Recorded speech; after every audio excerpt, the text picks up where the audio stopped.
नमस्कार सभी को। आज के हम सेशन में बात करेंगे सपोर्ट एंड रेजिस्टेंस के बारे में। ये जो आप टर्मिनल देख रहे हैं ये मोतीलाल ओसवाल का है। और मोतीलाल ओसवाल रामदेव अग्रवाल सर जो बहुत बड़े इन्वेस्टर हैं, उनकी कंपनी है। बहुत अच्छी कंपनी है। इसका लिंक अगर आपका डिस्क्रिप्शन बॉक्स में मिल जाएगा। अगर आपको लगता है आपको इन्वेस्ट करना है, बहुत एक अच्छी कंपनी है। सबसे अच्छी बात है नए इन्वेस्टर्स के लिए या नए ट्रेडर्स के लिए एक नॉलेज का काम ये प्रोवाइड करती है। बहुत अच्छे रिसर्च क्वालिटी है, इंडस्ट्री में बहुत अच्छी मानी जाती है। तो आप दिए गए लिंक पे जाकर आप अपना अकाउंट खुलवा सकते हैं और उससे आपको ये फ़ायदा मिलेगा कि आप हमारे टेलीग्राम ग्रुप पे ऐड हो जाएंगे। वहाँ पे हमारा अलग डिस्कशन चलता है, डिफरेंट हमने कोई स्टॉक क्यों लिया, क्या लिया। तो आपको उसकी भी एक अच्छी जानकारी मिल जाएगी और उससे आपका नॉलेज बिल्डिंग हो जाएगा। तो आइए चालू करते हैं आगे का सेशन। तो ये एक स्टॉक है, जैसे हम बात कर रहे थे एनालिसिस के ऊपर। तो सबसे इम्पोर्टेंट ये चीज़ होती है कि स्टॉक में हमें जो देखना होता है उसका सबसे लॉन्ग ड्यूरेशन का टाइम फ्रेम देखना होता है। तो ये एक वीकली है। जितना आपका बड़ा टाइम फ्रेम होगा उतना आपको अच्छा उसकी क्वालिटी मिलेगी।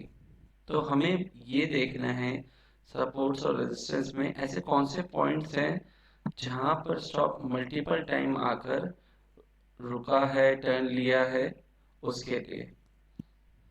तो अगर आप ये देखेंगे एक पॉइंट जहां पर सबसे ज़्यादा विक्स कनेक्ट हो और सबसे कम बॉडी।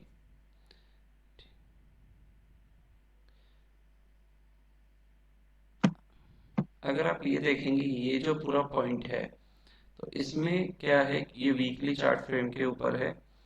यहाँ पे मैक्सिमम टाइम आकर जो स्टॉक्स है पहले टच कर रहे थे, ओके, फिर ब्रेक करा, ब्रेक करके रीटेस्ट करा, फिर दोबारा यहाँ पे सपोर्ट लिया, फिर गिरा। तो इसका मतलब क्या है कि ये जो पॉइंट है 218 220 के आसपास का, ये आईटीसी का बहुत इंपॉर्टेंट पॉइंट है जहाँ पर ये बार बार चढ़ता और गिरता रहता है। ठीक है।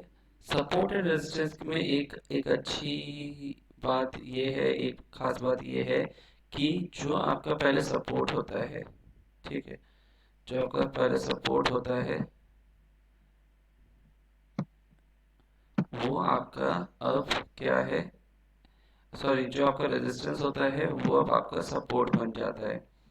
तो जो पहले चीज़ें आपको रोकती थी आगे जाने से, अब वही चीज़ आपको बढ़ावा देती है नीचे ना गिरने से। तो वही वाली बात होती है कि उसी को हम सपोर्ट एंड रेजिस्टेंसेस इंटरचेंज हो जाते हैं। पर मैंने जैसे कहा था कि 3 बार के अलावा चौथी बार उतना डेंजर हो जाता है। अगर आप ये देखोगे आईटीसी का शेयर है, ये यहाँ पे आया, पहली बार नीचे गिरा, फिर आया, फिर नीचे गिरा, फिर ये ऊपर गया, फिर नीचे गिरा, फिर इसने ब्रेक कर दिया, फिर ये ऊपर गया, फिर इसको सपोर्ट मिलने लगा यहाँ पर, फिर दूसरी बार, यहाँ तीसरी बार और चौथी बार गिर गया। ये लकीली दोनों जगह 4 4 बार हुआ। पर बहुत कम होता है कि ऐसे एकदम सेम नंबर मिले।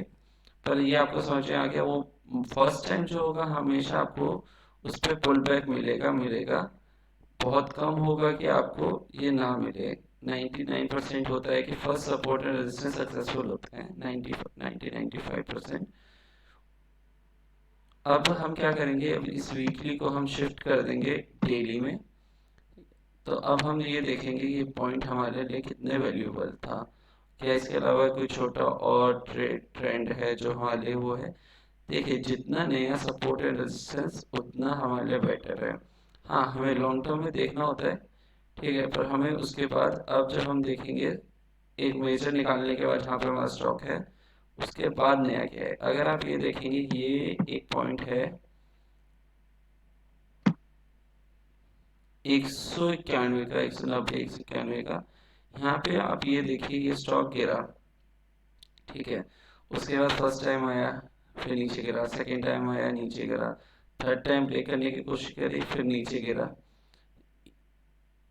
ये एक जो हुआ था, ये इसने सपोर्ट तो ब्रेक करा पर उसे सस्टेन नहीं कर पाया। अब इसका क्या मतलब होता है कि अगर कोई भी स्टॉक सपोर्ट या रेजिस्टेंस को तोड़ रहा है, ठीक है, तो इसका ये मतलब हुआ कि उसको जो ये चीज़ तोड़नी है विद वॉल्यूम तोड़नी है, और उसके नेक्स्ट कैंडल जो है उसकी हाई होनी चाहिए। उससे नेक्स्ट 3 या 5 कैंडल इससे ऊपर होगी तभी वो एक वैलिड सपोर्ट या रेजिस्टेंस माना जाएगा।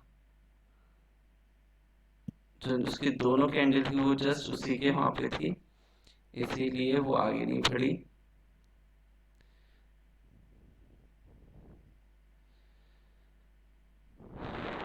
हम्म तो ये हमारे होते हैं, ये हॉरिजॉन्टल सपोर्ट एंड रेजिस्टेंस हो जाते हैं।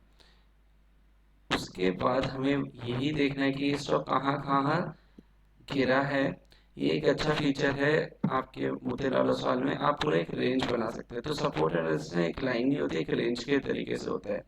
आपको बस ये देखना है कि कौन कौन सी जगह जो है स्टॉक मेजर टर्न खाया है। यहाँ से एक मेजर टर्न खाया है, इसका मतलब एक ये सपोर्ट है। तो जब भी यहाँ पे स्टॉक आएगा तो चांसेस ये होंगे यहाँ से ये घूम जाएगा। तो ये आपके सपोर्ट बैंड की तरीके से काम करते हैं। और रेजिस्टेंस बैंड क्या होते हैं, वो आपको ये करते हैं कि यहाँ पे जो स्टॉक आएगा ये पूरे एक रेजिस्टेंस जोन है, वहां से वो नीचे गिरना चालू करेंगे। इसकी क्वालिटी आप ऐसे कर सकते हैं कि कोई भी स्टॉक अगर एक पॉइंट से गिरा है, ठीक है, तो ये इसके अच्छे रेजिस्टेंस काउंट होगा। अगर वो मैंने जैसे बताया बहुत ज़्यादा क्यूमुलेटिव हो रहा है, ठीक है, तो वो उसकी क्वालिटी उतनी खराब रहेगी। जैसे ये वाला पॉइंट है, यहाँ पे अगर आप देखेंगे कि एक कैंडल बनी, जैसे हमने कैंडल स्टिक में वो करा था इन्वर्टेड हैमर, एक एंगल्फिंग वो बनी, उसके बाद देखिए ये ऊपर गया। तो आपके सपोर्ट रेजिस्टेंसेस काम ऐसे करेंगे।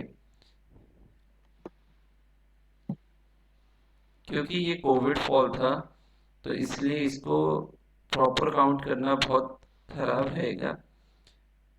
क्योंकि कोविड फॉल में अच्छे अच्छे शेयर गिरे थे, वो सब जो भी थे उनके चक्कर में पूरा एक चेंज आया था, तो हमें ये फैक्टर इन करना पड़ेगा।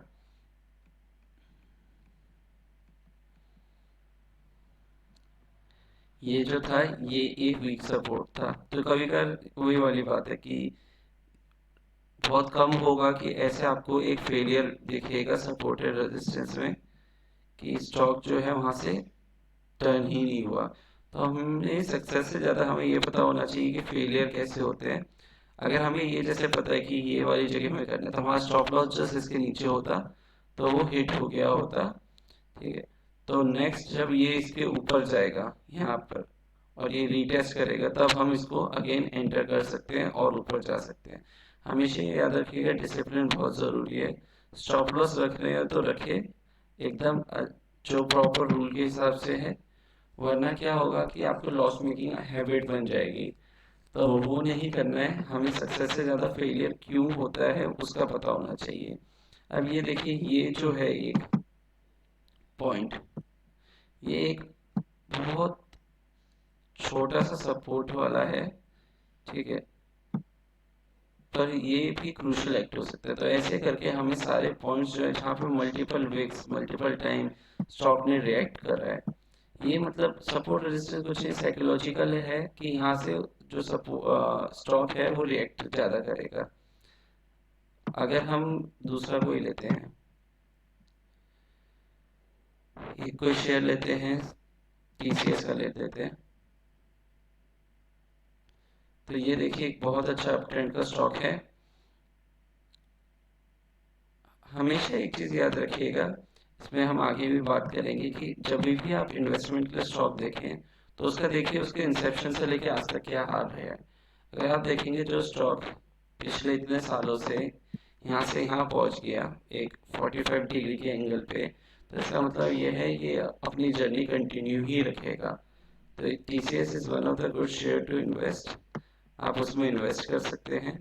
इसमें देखिए कि स्टॉक ने कहाँ कहाँ टर्न लिया है।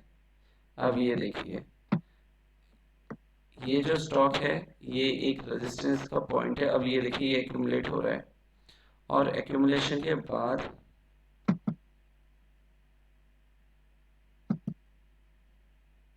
थोड़ा नीचे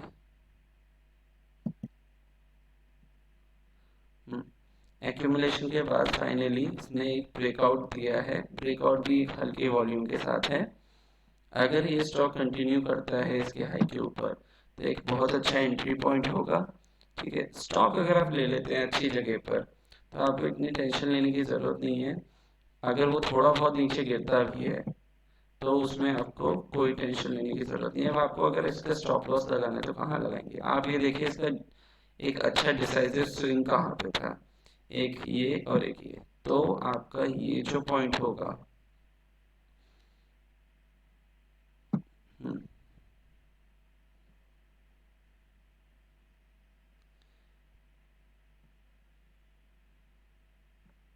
जहाँ पे ये बार बार स्विंग, आपको बार बार जूम इन जूम आउट करना पड़ेगा एक अच्छी quality of support and resistance find करने के लिए।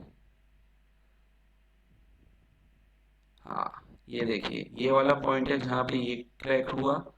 ठीक है, फिर उसके बाद यहाँ पे ये क्रैक हुआ। तो ये एक अच्छा पॉइंट है और इस वाले के ऊपर है। तो ये एक अच्छी जगह है अगर स्टॉक को मूव करना है, क्योंकि यहाँ पे अगर हम अपना फर्स्ट टाइम सपोर्ट बैंड बना देते हैं,